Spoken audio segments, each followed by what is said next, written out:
พ่อช่วยดึงเรือเขา ดูขนไม้มาให้เรือชาวประมงค่ะเอ็นดูเขาเรือเขาแตกนี่ไม้ลอยอยู่กลางทะเลหนูเก็บได้เป็นบางส่วนนี่ไงเดี๋ยวแม่เอาไปช่วยเดี๋ยวแม่ช่วย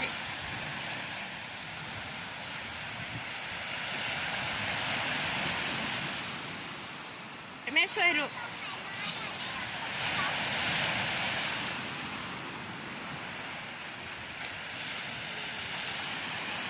เดี๋ยวแม่ช่วยค่ะลงเลยค่ะน้ำขึ้นแรงค่ะเขาเอามาจอดไว้เขาไม่ใช่รู้แตกหมดเลย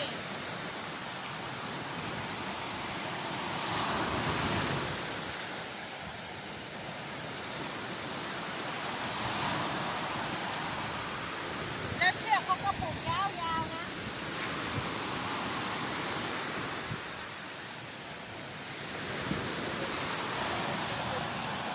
แยกข้ามความแดดfrom the engine นะ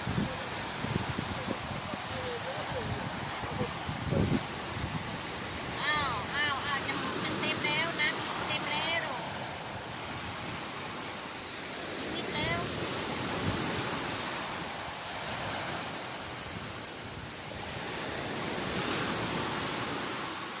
อ้าว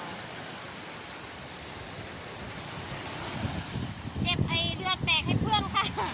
เก็บเศษไม้ให้เขามาขนไปเองพูดมีส่วนหนึ่งอยู่กลางทะเลดู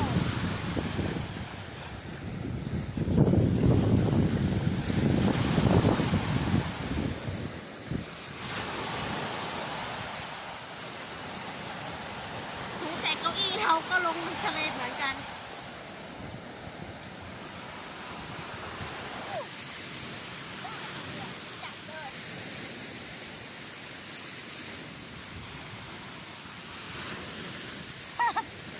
พ่อเป็นห่วงกระติกน้ำมันตัวนั้นน่ะไม่เป็นไรหรอกเขาปิดฝาดีอยู่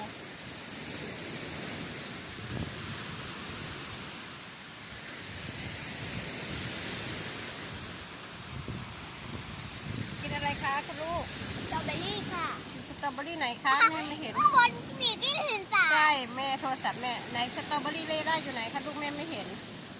สตรอเบอรี่แบบนี้มันตลกมากอ๋อนี่เหรอคะดูพ่อไม่ยอมค่ะไม่ยอมลดละค่ะได้เชือกได้กระติกนะได้ป๊าคิดกินไอแลนด์แม่ไม่เอาแล้วแม่ร้อนแล้วถุงมันนี้ถุงเก้าอี้ใส่เก้าอี้มันนี้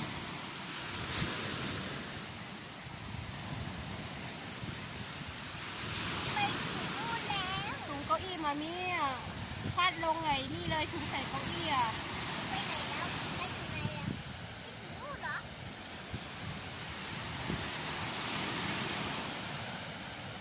สตรอเบอรี่มันมีเม็ดเล็กๆอร่อยมากหนูอยากกินมานานแล้วซื้อให้กินตลอดว่าหนูจะกินมานานแล้วโอ้ยมันโกหกหรือเปล่าเห็นตอนไหนก็ซื้อตอนนั้นเห็นลูกใหญ่ก็ซื้อลูกใหญ่เห็นลูกเล็กก็ซื้อลูกเล็กหนูไม่ได้กินมานานแล้วอะไรล่ะหนูไปพูดอะไรกับ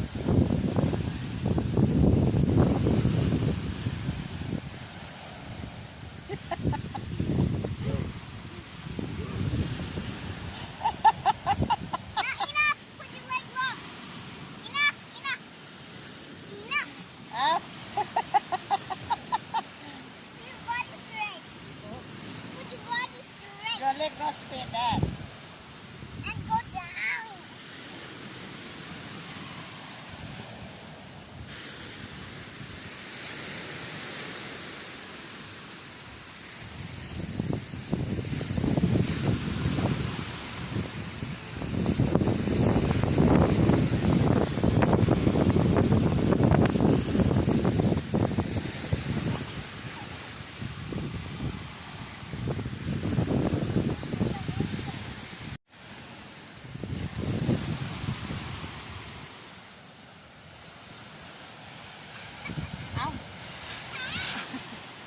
ขึ้นใหม่ค่ะ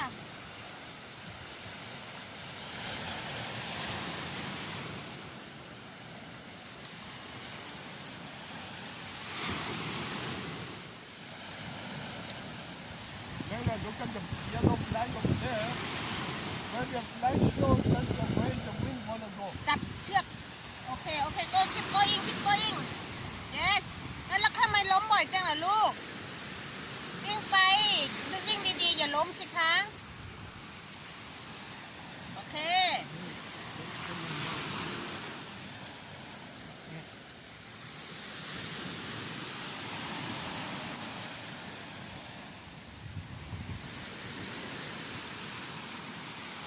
เอาเชือกสั้นๆก่อน ให้มันขึ้นก่อนแล้วค่อยทยอยปล่อยเชือกออกมาเรื่อย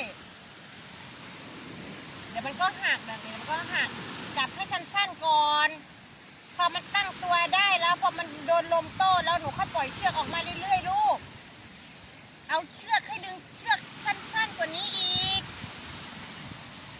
โอเค ให้มันหนูตั้งดีๆก่อนดิ โอเค โอเค keep going keep going keep going yes yes yes โอเค ปล่อยเชือกเรื่อยๆ ทีนี้ปล่อยเชือกออกมา ค่อยๆ ปล่อยเชือก พอแล้วเมื่อยแล้วเหรอลูก หนูหิวอะไรคะมีหิวข้าวไปกินข้าวมั้ยกลับบ้านกินข้าวไหม กินส้มเอาแกกินส้มก่อนเอาปากขึ้น